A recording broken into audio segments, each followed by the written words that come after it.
कैसे हो सभी? सभी मस्त हो, तंदुरुस्त हो, हमेशा की तरह फिजिक्स पढ़ने के लिए उत्सुक हो। आइए बिना समय गवाए हम आज के इस टॉपिक का शुरुआत करते हैं। टॉपिक का नाम है ओमिक युक्ति, अनोमिक युक्ति। ओम का नियम हमने पढ़ा था, तो ओमिक युक्तियां कौन सी होती है, अनोमिक युक्तियां कौन सी होती है, आइए उनके बारे में जानते हैं। ओमिक युक्तियां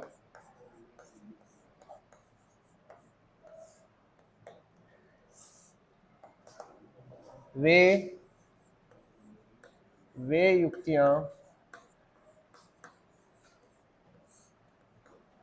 जो ओम के नियम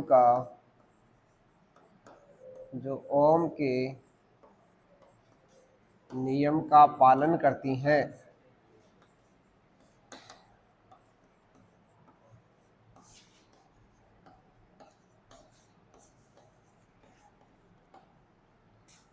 ओमिक युक्तियां कहलाती हैं।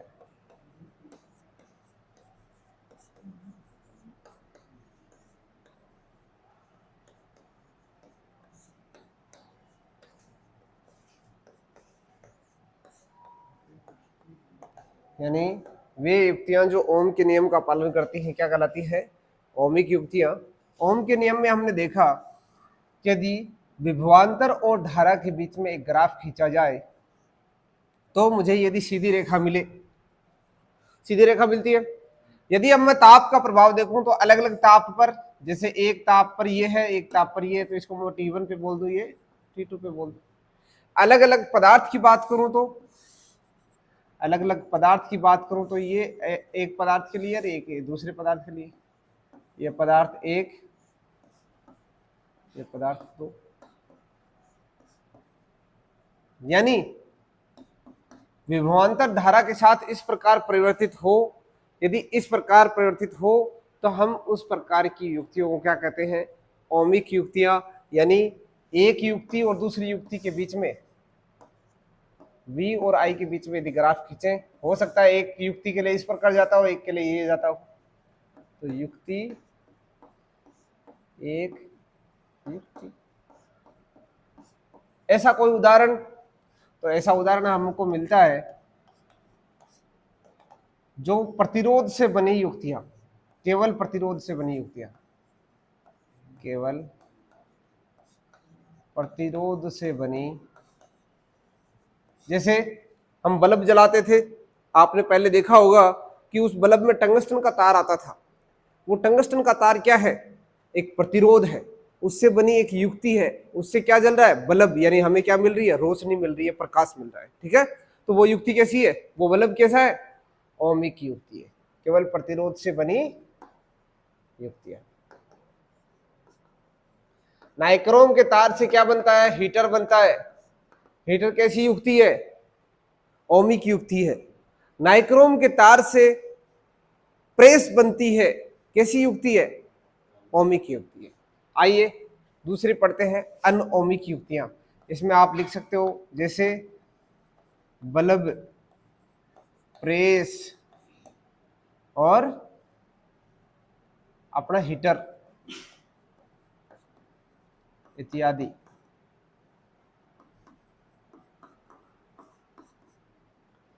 दूसरा है अनओमिक युक्तियां। अनओमिक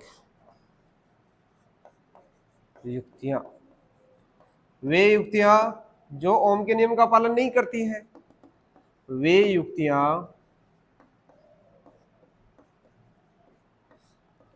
जो ओम के नियम का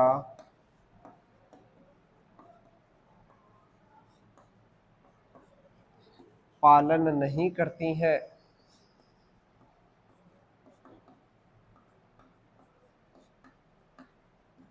अनओमिक युक्तियां कहलाती हैं।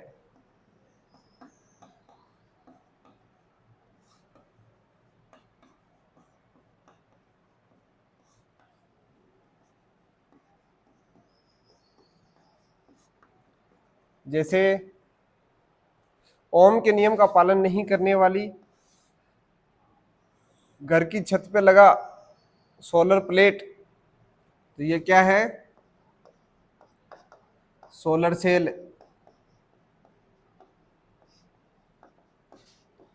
सोलर सेल में प्रकाश गिरता है तो उसके अंदर एक विद्युत धारा बहती है, और उस विद्युत धारा के कारण हम क्या स्टोर कर लेते हैं, आवेश स्टोर कर लेते हैं। ठीक है, इधर मिली एम्पियर में होती है, इधर माइक्रो एम्पियर में होती है। ठीक है, ये सोलर सेल हो गया, डायोड हो गया, ट्रांजिस्टर हो गया, डायोड, ट्रांजिस्टर,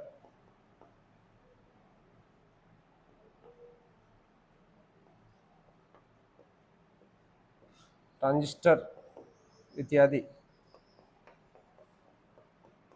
तो ये होगी ओमिक युक्ति और अनोमिक युक्तियां। ओमिक युक्ति कौन सी होती है बच्चों? ओमिक युक्ति जो ओम के नियम का पालन, ओम का नियम क्या होता है, V equal to I R, और जो हमने उस धातु की प्रॉपर्टी के आधार पर देखा था वो J equal to sigma E. तो ये यदि ओम के नियम का पालन करती है डिवाइस तो वो कहलाती है ओमिक युक्ति। जैसे प्रतिरोध से बनी जितनी भी डिवाइसेज है, जिसमें बल्ब आ गया, टंगस्टन का जो बल्ब है वो बड़ा एलईडी वाला नहीं है, ध्यान रखना। आज के जमाने का जो बल्ब चल रहा है आजकल मार्केट में वो है एलईडी वाला। एलईडी वाला बल्ब इसके अंदर आएगा, एलईडी बल्ब वो इसके अंदर आएगा। ठीक है, एलईडी बल्ब जिसमें लाइट इमिट होती है, तो उसमें एक अर्धचालक चिप यूज की जाती है। अर्धचालक चिप में यदि आप विद्युत धारा बहते हो, यदि उसके ऊपर लाइट उल्टा काम, तो बल्ब तो आप यहां पर छोड़ दो चाहिए। ट्रांजिस्टर वगैरह इसके अंदर यूज होते हैं। ठीक है,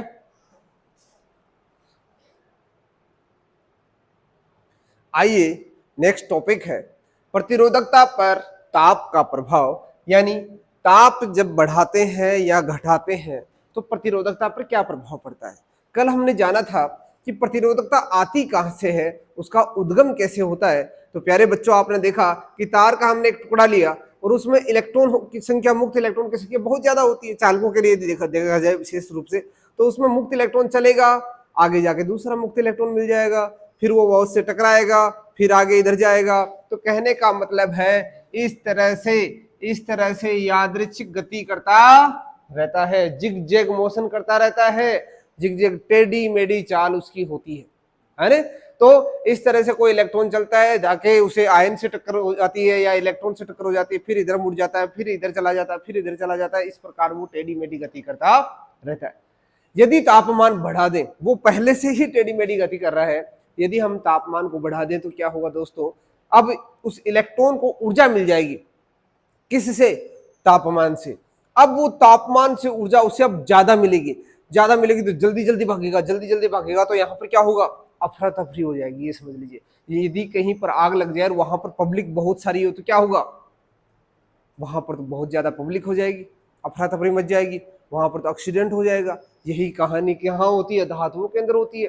सेम टू सेम सीन धातुओं के अंदर भी होता है। वहां पर भी इलेक्ट्रॉन क्या करेंगे, आपस में टकराएंगे, वो उसके धक्का लगाएगा, उसके धक्का लगाएगा, उसके धक्का लगाएगा, तो उसकी जो प्रतिरोधकता है वो क्या होती है, बढ़ जाती है। प्रतिरोध जो चालकों का बढ़ जाता है, एग्जाम में कई बार पूछा जाता है। तो प्रतिरोधकता पर ताप का प्रभाव क्या है, जब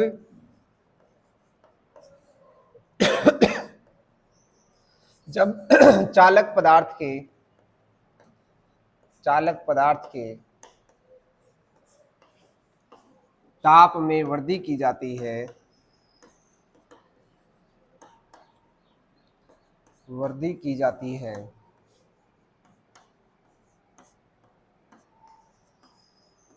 तब मुक्त इलेक्ट्रॉनों की इलेक्ट्रॉन व आयनों से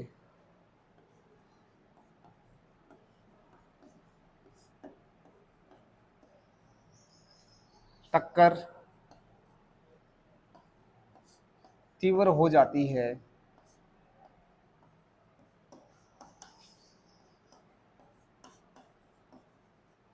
फलस्वरूप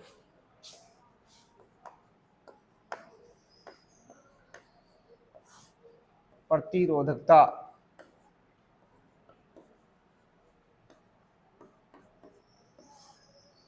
बढ़ जाती है, घटेगी थोड़ी, बढ़ेगी, है ना।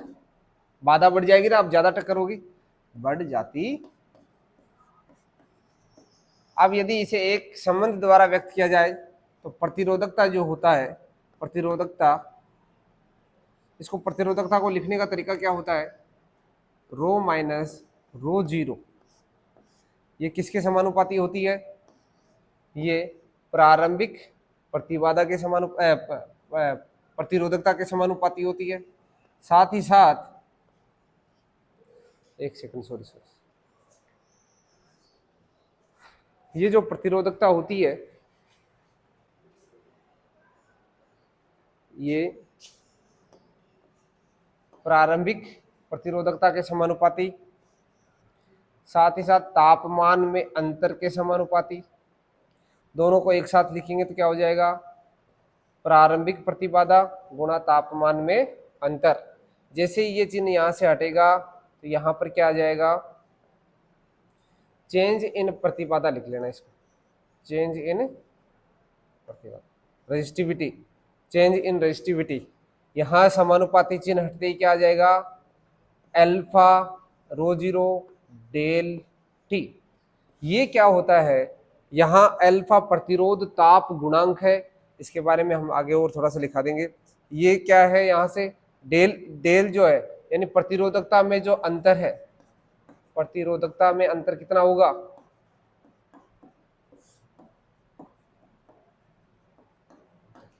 अंतर डेल रो किसके तुल्य हो जाएगा, अब तो कितना हो गया, रो पहले कितनी थी, रो जीरो, प्रारंभिक प्रतिबाधा रो जीरो थी, अब बन गई रो, तो रो माइनस रो जीरो बराबर क्या आया, अल्फा रो जीरो डेल टी। इस रो जीरो को उधर ले जाओ तो रो बराबर हो गया रो जीरो प्लस अल्फा रो जीरो डेल टी। यहाँ रो जीरो कॉमन लेते क्या आ जाएगा, 1 प्लस अल्फा डेल टी। यदि आपको अल्फा निकालना हो तो कैसे निकालेंगे, यहां से इस रो जीरो को इधर ले जाओ, रो बटे रो जीरो बराबर 1 प्लस अल्फा डेल टी। यहां से इस माइनस को इधर ले जाओ तो रो माइनस रो जीरो बटा रो जीरो, यहाँ लघुत्तम ले लिया मैंने, -1 इधर लेके, और डेल टी से क्या कर दिया, अल्फा, इस डेल टी से क्या कर दिया, भाग कर दिया, तो रो जीरो डेल, तो ये आ गया अल्फा प्रतिरोध ताप गुणांक। तो एक के बारे में फिर आपको मैं बताता हूं, जहां रो जीरो क्या है यही लिख देता हूं मैं, रो जीरो जहां रो जीरो प्रारंभिक प्रतिरोधकता है,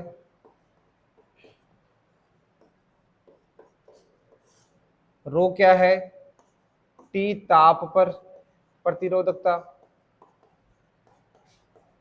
टी ताप पर प्रतिरोधकता। और क्या क्या चीज रहेगी इसके अंदर, रो जीरो आ गया, रो आ गया, डेल टी तापमान में क्या हो गया, अब अंतर हो गया, ताप में परिवर्तन, तापमान बढ़ाया ना आपने, प्रारंभिक तापमान से आप कितना तापमान कर दिया, और एक नई चीज आई अल्फा, जिसे कहते हैं प्रतिरोध ताप गुणांक, प्रतिरोध ताप गुणांक। हर पदार्थ के लिए प्रतिरोध ताप गुणांक की वैल्यू क्या होती है, अलग अलग होती है। दोस्तों एक चीज आप इस टेबल पर एक बार नजर डालिएगा, प्रतिरोधकता जो होती है अलग अलग पदार्थों के लिए इसकी प्रास अलग अलग होती है। ये पिछली बार एग्जाम में आया भी था, आपको पूछा गया था, रिक्त स्थान के अंदर पूछा गया था कि बताइए धातुओं की प्रतिरोधकता की प्रास क्या होती है।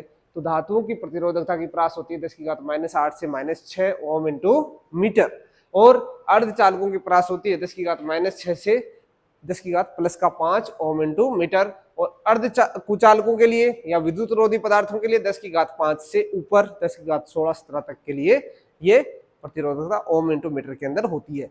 अब आपसे यदि घुमाकर प्रश्न पूछ ले कि बताइए चालकता, ये तो क्या है, प्रतिरोधकता, चालकता क्या होती है बच्चों, चालकता प्रतिरोधकता के व्युत्क्रम को ही क्या कहते हैं, चालकता। इसका उल्टा कर दो, यदि आपको चालकता का क्रम पूछे तो 10⁻⁸ की जगह क्या कर दो, ये 1 बट्टे क्या आ जाएगा 10⁻⁸ यानी प्लस बन जाएगा, तो 10⁻+6 से +8 साइमन इंटू साइमन पर मीटर, ठीक है। ये 10 की घात -5 से 10 की घात +6, ये 10 की घात -5 से कम।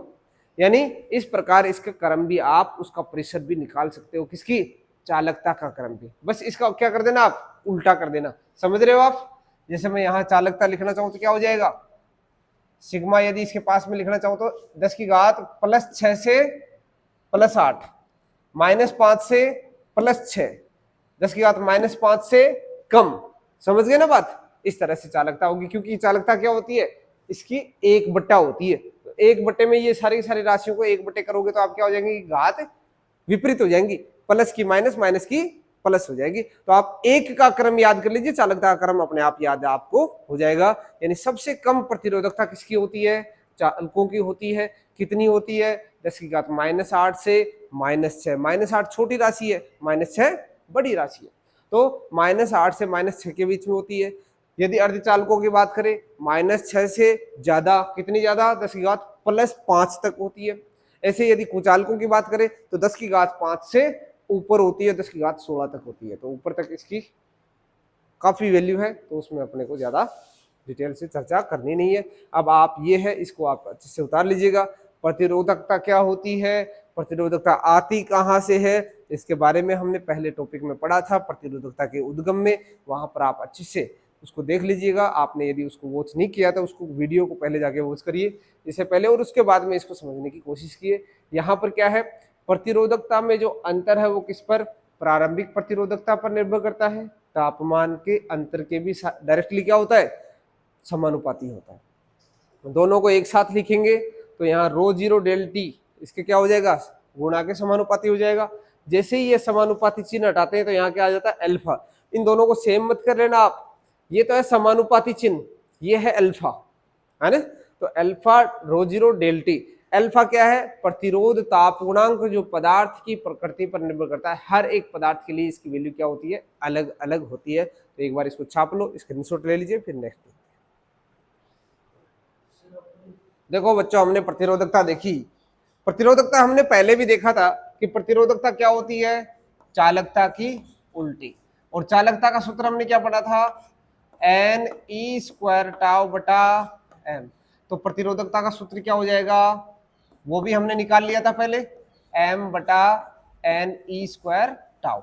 अब जो बात आती है, जो इंपॉर्टेंट बात है, यानी ताप बढ़ाने पर ऐसा क्या होता है तार के अंदर, चालक के अंदर, कि उसकी प्रतिरोधकता बढ़ जाती है। हम वो जानना चाहते हैं, उसके अंदर, तार के अंदर झांक कर देखना चाहते हैं कि ऐसा क्या होता है कि उस चालक का प्रतिरोधकता बढ़ जाती है, प्रतिरोध बढ़ जाता है। अचानक उसके सामने, इलेक्ट्रॉन के सामने दीवार जो खड़ी थी वो बढ़ जाती है, बताइए कैसे बढ़ेगी। तो उसके बारे में, यानी ताप बढ़ाने पर क्या बढ़ता है, तो प्रतिरोधक किस किस पर निर्भर करती है, इलेक्ट्रॉन के द्रव्यमान पर, इलेक्ट्रॉन की संख्या पर, इलेक्ट्रॉन के आवेश पर, और टाउ क्या होता है, विश्रांति काल। और विश्रांति काल क्या कहलाता है बच्चों, जब एक इलेक्ट्रॉन ऐसे जाता है, फिर दूसरे इलेक्ट्रॉन से टकराता है, फिर इधर जाता है, फिर इधर जाता है।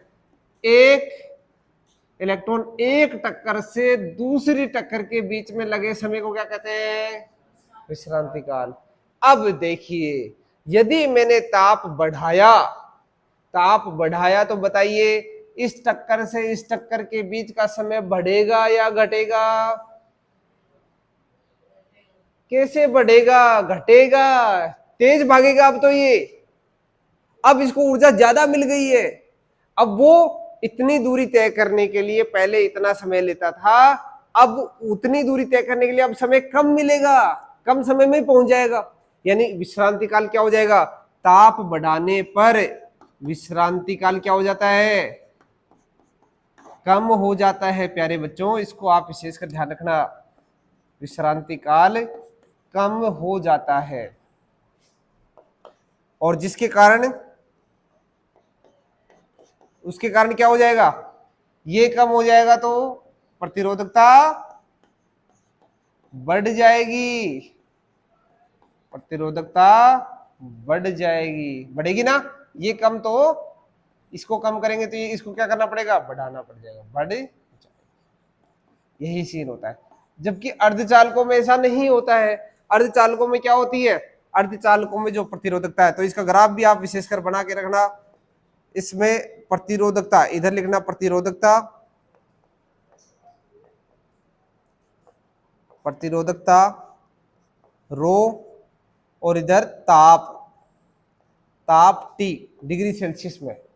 ताप बढ़ाने पर प्रतिरोधकता बढ़ती है, किनकी? चालकों की। तो ये तो किसके लिए है? चालक के लिए। ताप बढ़ाने पर प्रतिरोधकता घटती है, किनकी? कुचालकों की या अर्धचालकों की।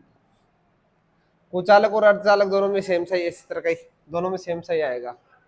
ठीक है। ताप बढ़ाने पर चालकता, प्रतिरोधकता क्या होती है? इनमें कम होती है और इनमें बढ़ती है। तो ये तो किसके लिए? कुचालक और अर्धचालक के लिए। तो ये ग्राफ भी आप एक बार बना लीजिए। फिर हम चर्चा करने वाले हैं बहुत ही important topic, cell, CELL cell, उसके बारे में अच्छे से डिस्कस करने वाले हैं।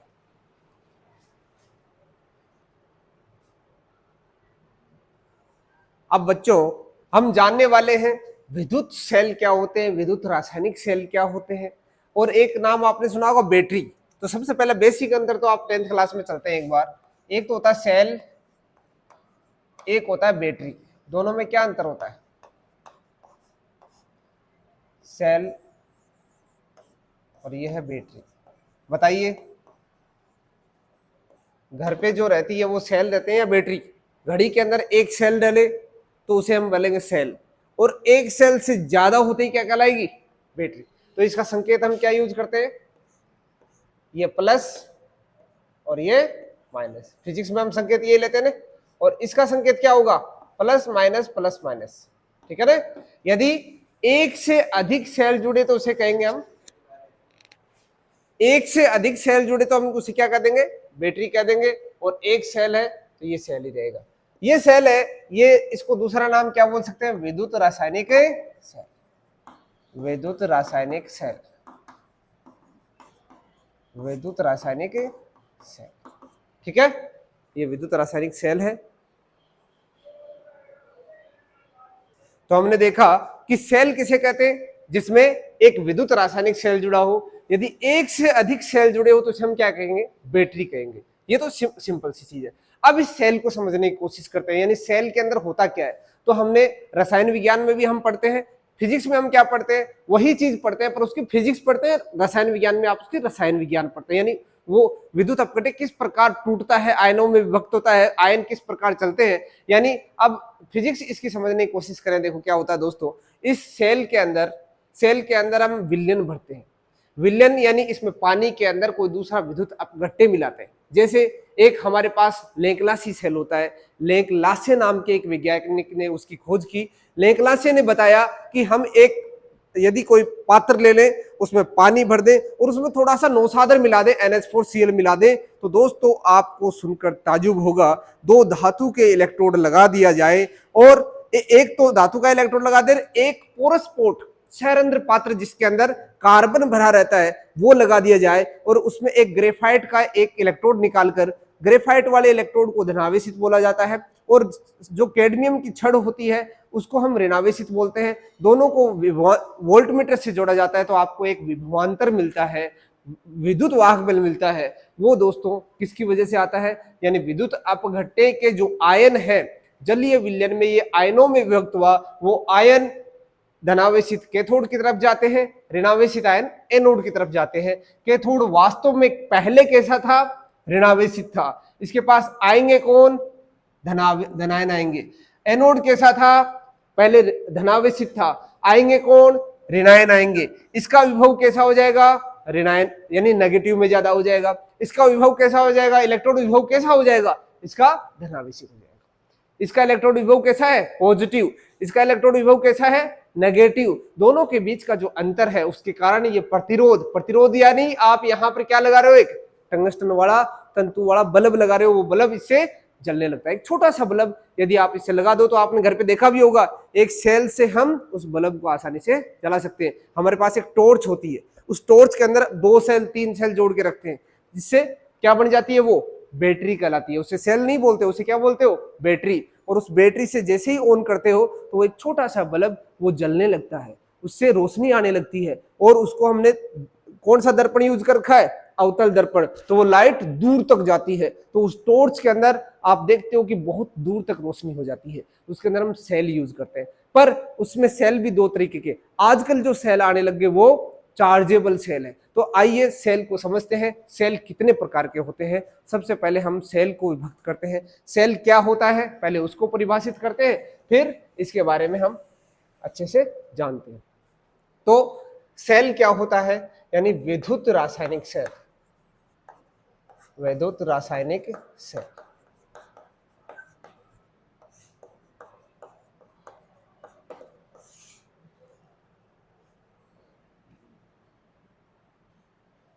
वह युक्ति जो रासायनिक ऊर्जा को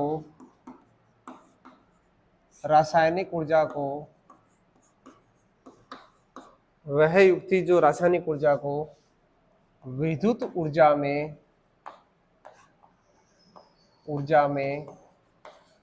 रूपांतरित करती है। ऊर्जा एक रूप से दूसरे रूप में रूपांतरित होती है ना, तो ये युक्ति क्या करती है, रासायनिक ऊर्जा को किसमें बदलती है, विद्युत ऊर्जा में रूपांतरित करती है।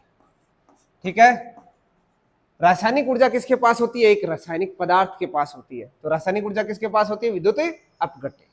विद्युत अपघट्य पदार्थ, विद्युत अपघट्य विलयन लिख देता हूं मैं, क्योंकि विलयन बनाने के बाद ही वो ऊर्जा अपने देता है। तो विद्युत अपघट्य विलयन रासायनिक ऊर्जा का स्रोत होता है, रासायनिक ऊर्जा का स्रोत होता है। विद्युत अपघटन विलयन क्या होता है, रासायनिक ऊर्जा का स्रोत होता है। सेल जो होते हैं रासायनिक सेल दो प्रकार के होते हैं। सेल दो प्रकार के होते हैं। कौन कौन से सेल होते हैं दोस्तों, एक होता है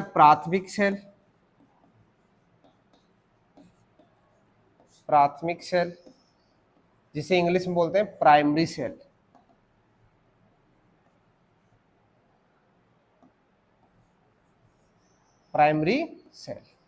दूसरा होता है सेकेंडरी सेल या द्वितीयक सेल।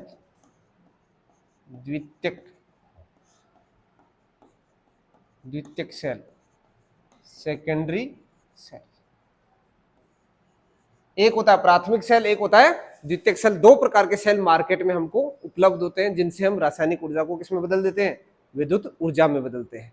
प्राथमिक सेल कौन से होते हैं दोस्तों, प्राथमिक सेल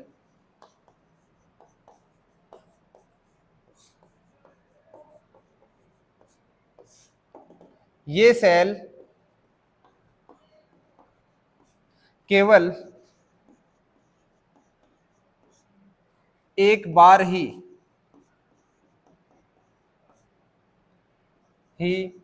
प्रयोग में लिए जाते हैं।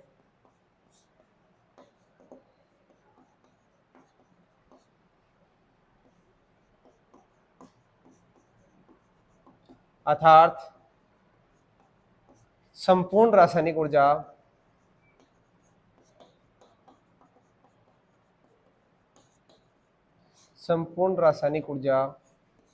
विद्युत ऊर्जा में रूपांतरित होने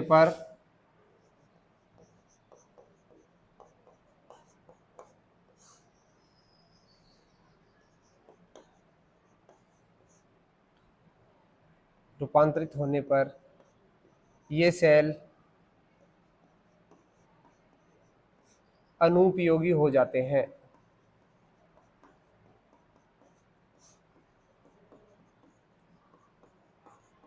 यानी केवल इनको क्या कर सकते हैं हम, एक बार ही काम में ले सकते हैं, इनको दोबारा चार्ज नहीं किया सकता, अर्थात इनको दोबारा आवेशित नहीं किया जा सकता है। इसके उदाहरण कौन कौन से हैं दोस्तों, इसके उदाहरण है हमारे पास, जैसे Daniell cell, Daniell cell, Leclanche cell, Daniell cell, Leclanche cell. Daniell cell में क्या करते हैं, एक कॉपर का बर्तन होता है, उस कॉपर के बर्तन में हम एक एल्यूमिना की सैरेंद्र एक ट्यूब डाल देते हैं और उसके अंदर हम नीला थोथा कॉपर सल्फेट का विलयन बनाकर वो उसके अंदर डाल देते हैं।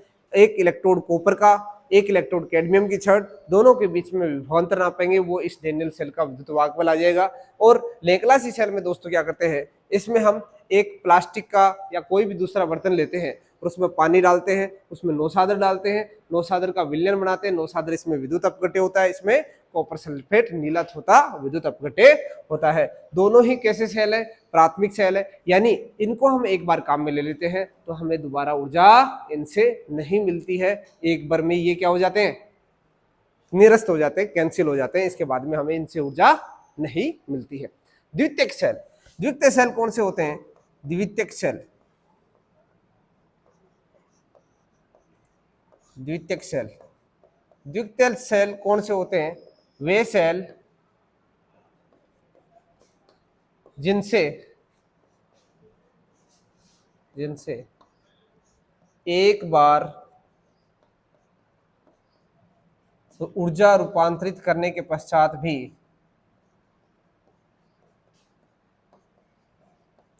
ऊर्जा रूपांतरित करने के पश्चात भी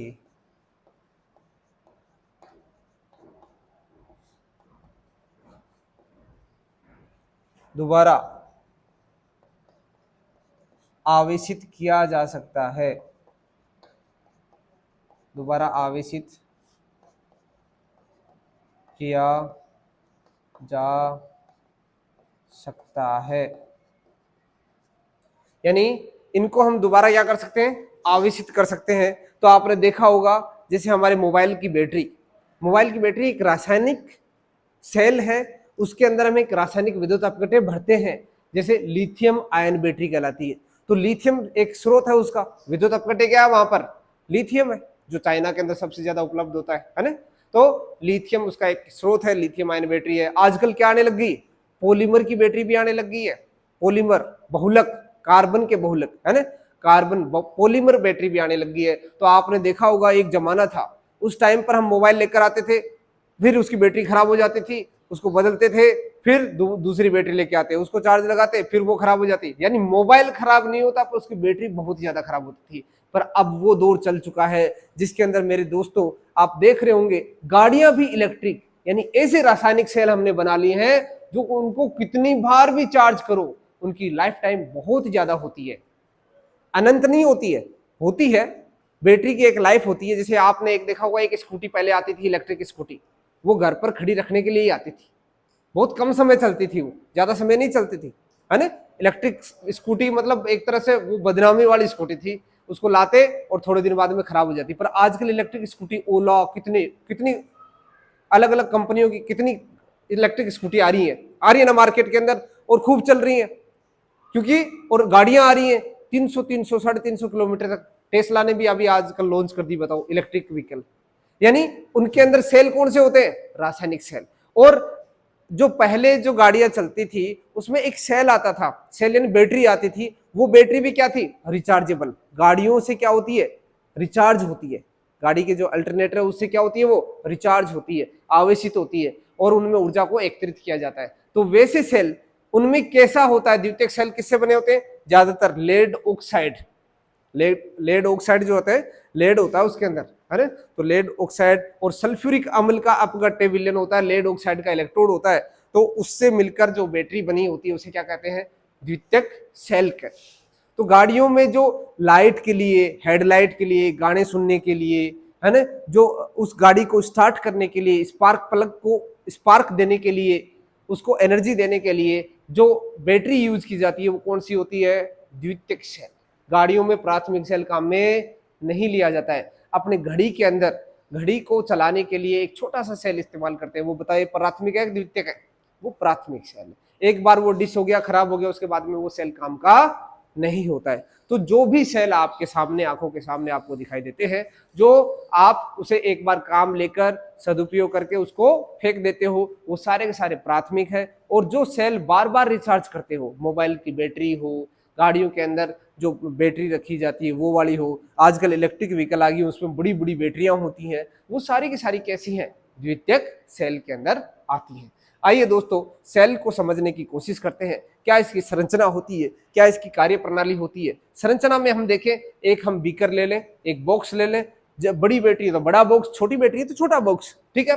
आपकी कैपेसिटी, उस बैटरी की कैपेसिटी आपको कितनी चाहिए उसके आधार पर हमने एक बैटरी बॉक्स ले लिया, उसके अंदर मैंने 2 इलेक्ट्रोड ले लिए धातु के, ये भी धातु का, ये भी धातु का। ये धातु का इलेक्ट्रोड कैथोड कहलाएगा, ये एनोड कहलाएगा। कैथोड इलेक्ट्रोड कैसा होता है, ऋणावेशित होता है, एनोड धनावेशित होता है। कैथोड के पास इस विद्युत अपघट्य में क्या होते हैं, आयन होते हैं। ध्यान रखिएगा, विद्युत रासायनिक सेल में जो ऊर्जा का स्रोत होता है वो विद्युत अपघट्य होता है, और उससे ऊर्जा को ले जाने वाला वाहक कौन होता है, आयन होते हैं। ध्यान रखिएगा, यहां पर विशेषकर ध्यान रखिएगा, यहां पर अलग से लिखा देता हूं मैं इसको। सेल जो होता है, सेल के अंदर ऊर्जा के जो वाहक होते हैं वो कौन होते हैं, आयन होते हैं। सेल के अंदर, रासायनिक सेल में, सेल के अंदर ऊर्जा वाहक, आवेश वाहक, आवेश या ऊर्जा वाहक कौन होते हैं, धनायन व ऋणायन। धनायन किधर जाते हैं, धनायन किसकी तरफ जाते हैं, धनायन कैथोड की तरफ,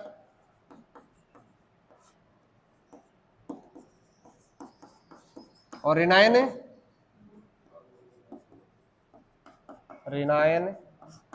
एनोड की तरफ ऊर्जा लेकर जाते हैं।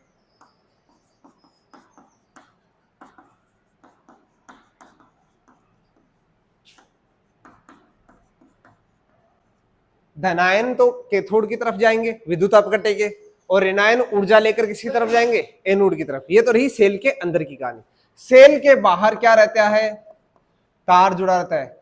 सेल के बाहर चालक तार में, चालक तार जुड़ा रहता है। तो चालक तार में ऊर्जा वाहक कौन होते हैं, आवेश वाहक या ऊर्जा वाहक कौन होते हैं बताइए, मुक्त इलेक्ट्रॉन। वहां कौन होते हैं, इलेक्ट्रॉन। तो यानी सेल से, सेल के अंदर तो धनायन और ऋणायन ऊर्जा ले जाते हैं, और उस सेल के बाहर हमने तार जोड़ रखा है, 2 तार, एक कैथोड से एक एनोड से, चालक तार, तांबे का तार या आपने एल्यूमिनियम का तार, आपकी दक्षता के अकॉर्डिंग है। एल्यूमिनियम सस्ता होता है, तांबे का तार थोड़ा महंगा होता है, पर ज्यादातर हम तांबे का तार ही इस्तेमाल करते हैं। तो तांबे का तार जो होता है, तांबे का तार एक चालक तार होता है, उसके अंदर कौन ऊर्जा कौन लेके जाता है, आयन उसके अंदर नहीं जाने वाले, वो आयन इस इलेक्ट्रोड पर आकर उस ऊर्जा इलेक्ट्रॉन को दे देते हैं। अब आगे का काम कौन करता है, इलेक्ट्रॉन करता है। तो बाहर तो आवेश वाहक कौन होते हैं, इलेक्ट्रॉन, और अंदर कौन होते हैं, धनायन व ऋणायन। ठीक है, ये हमारा सेल रहा। सेल में धनायन इधर आते जाएंगे, ऋणायन उधर जाते जाएंगे। इस कैथोड पर धनावेश एकत्रित हो जाएगा, एनोड पर ऋणावेश एकत्रित हो जाएगा। इसका विभव V पॉजिटिव हो जाएगा, धनावेशित विभव उच्च हो जाएगा धनायन में, और ये ऋणावेशित यानी यहाँ पर ऋणावेश ही ऋणावेश हो जाएगा, तो इसका विभव माइनस में चला जाएगा। दोनों के बीच का जो अंतर है वो क्या कहलाएगा, विद्युत वाहक बल। आइए इसके टर्मिनोलॉजी समझते हैं। यहाँ पर हम 3 अलग अलग परिभाषाएं पढ़ने वाले हैं, विद्युत वाहक बल, टर्मिनल वोल्टता और आंतरिक प्रतिरोध। आइए उसके बारे में हम जानते हैं। सबसे पहला टॉपिक लिखो, विद्युत वाहक बल। परिभाषा लिखाता हूं मैं आपको, विद्युत वाहक बल।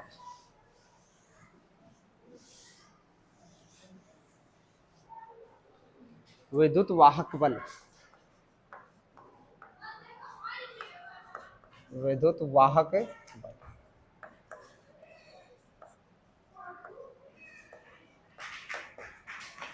विद्युत वाहक बल दोस्तों, सेल का आविष्कार बहुत पहले पुराने जमाने में हुआ था, ये समझ लीजिए आप। इलेक्ट्रॉन वगैरह, ये इलेक्ट्रॉनिक डिवाइसेस तो आज आई हैं।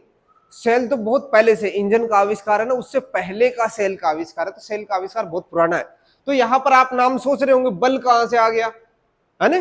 तो ये बल नहीं है वास्तविकता में, यहाँ पर बल से कोई लेना देना नहीं है। एनसीईआरटी की बुक उठाकर देखोगे आप, वहां पर साफ साफ लाइनों में लिखा हुआ है ये कोई बल नहीं होता है, परंतु इसकी जो खोज हुई थी वो बहुत पुराने जमाने में हुई थी। उस टाइम पर बल वगैरह का भी ज्ञान नहीं था, तो इसलिए इसका नाम क्या लगा दिया था, बल। ठीक है ना? पर ये क्या है, एक विभवांतर है। तो आप ऐसे लिख लेना, खुले परिपथ में, खुले परिपथ में, खुले परिपथ में सेल से, सेल के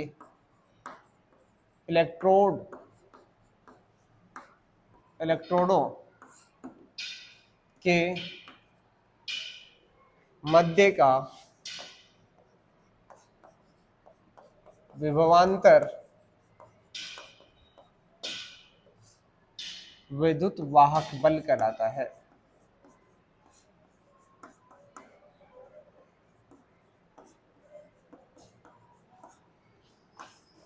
विद्युत वाहक बल कहलाता है। इसे एप्सिलॉन ई जो है ना, ई स्मॉल ई बोल दो एक तरह से, ई से निरूपित किया जाता है।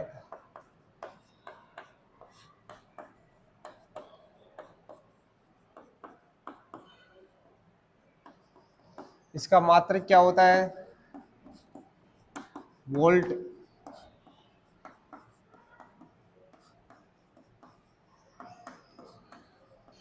इसका मात्रक क्या होता है दोस्तों, वोल्ट होता है। विमा बताना चाहो तो बता सकते हो क्या, जूल पर कूलम। विमा, विमा हो जाएगी m1 L2 T-3 A-1, है ना? जूल पर कूलम होता है विभवांतर, तो जूल का हो गया m1 L2 T-2, और नीचे क्या आ जाएगा, कूलम, कूलम यानी AT, ए वो ऊपर चला जाएगा, टी ऊपर चला जाएगा, -3 हो जाएगा। ठीक है, ये तो रहा हमारा विद्युत वाहक बल। दूसरा होता है टर्मिनल वोल्टता, टर्मिनल वोल्टता। टर्मिनल वोल्टता को V से लिखा जाता है। इसकी परिभाषा क्या होगी, बंद परिपथ में, बंद परिपथ के दौरान सेल के इलेक्ट्रोडों के बीच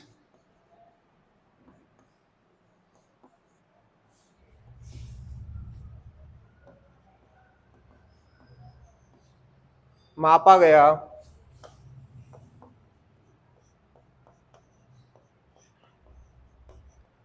विभवांतर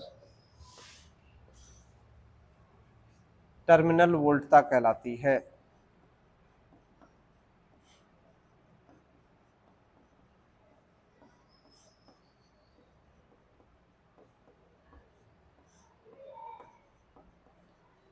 इसे V से निरूपित किया जाता है।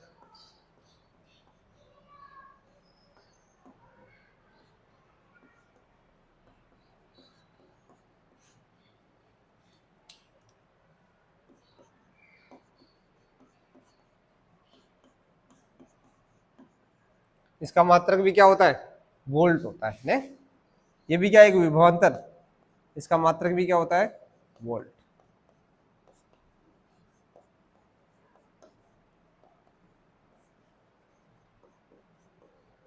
और विमा भी क्या हो जाएगी, सेम हो जाएगी। तीसरा है आंतरिक प्रतिरोध, आंतरिक प्रतिरोध।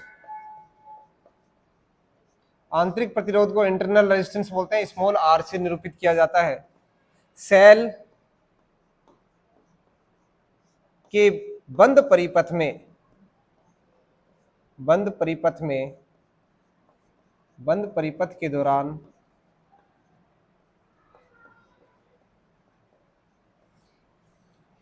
विद्युत अपघट्य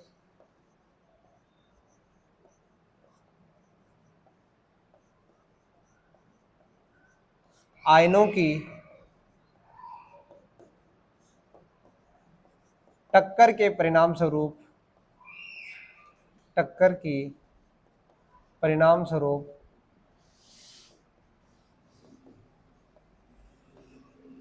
उत्पन्न बाधा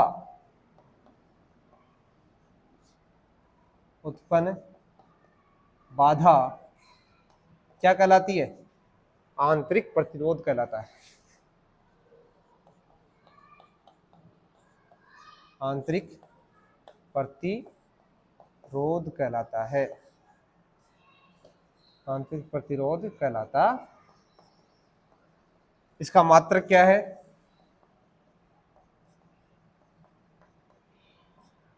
ओम। ओम का संकेत होता है ये। जो प्रतिरोध हमने पढ़ा था ना वैसा ही बाधा है, पर यहां पर बाधा कैसी है? आयनों के कारण है। धनायन और ऋणायन यही आपस में टकराएंगे। वहां पर कैसी बाधा थी? चालक में इलेक्ट्रॉन की इलेक्ट्रॉन से टक्कर, इलेक्ट्रॉन की आयन से टक्कर। यहां आयन आयन टकराते हैं, यहां इलेक्ट्रॉन का कोई रोल नहीं होता। यहां आयन चलेंगे ना, धनायन और ऋणायन आपस में टकराएंगे तो एक बाधा उत्पन्न हो जाएगी। उसे क्या कहेंगे दोस्तों? आंतरिक प्रतिरोध। तो कल हम देखेंगे किस तरह से सेल का विद्युत वाहक बल और टर्मिनल वोल्टा और आंतरिक प्रतिरोध में रिलेशन होता है। साथ ही साथ हम ये भी जानेंगे कि किस तरह से सेलों का संयोजन किया जाता है।